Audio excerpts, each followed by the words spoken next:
tempi, e quindi eravamo alle fasi finali, diciamo, del nostro cerchio di musica.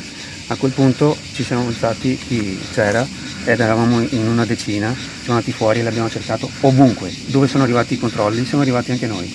Quando ci siamo resi conto che non c'era, abbiamo chiamato polizia e soccorso. Queste due Chi persone erano chi erano? le persone che Diciamo, che sono l'hanno andati accompagnato, dietro? C'erano due curanderos latinoamericani che stavano con lui in quel momento.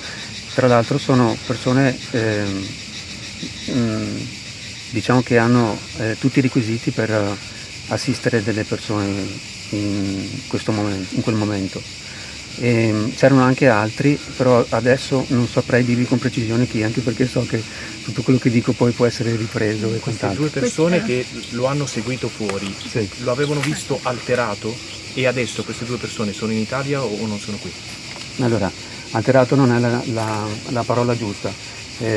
Noi facciamo questi cerchi con musica perché pensiamo che sia una potente espressione di cura, per cui le persone che frequentano i nostri cerchi non sono degli sballati che cercano appunto lo sballo del sabato sera, vengono per trovare conforto, per trovare delle risposte a dei vuoti interiori, a cui noi chiamiamo tutto questo cura.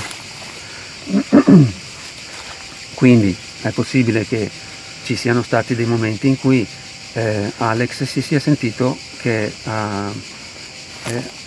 col bisogno di essere confortato da qualcuno. In questo caso ci siamo noi, ma tutto il gruppo è lì per questa. Conforto nel senso che non era lucido per qualche ragione? Non ho capito?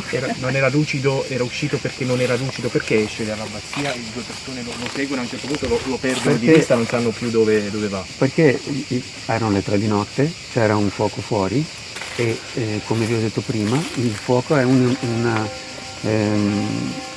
si dice, un luogo di meditazione. Per questo,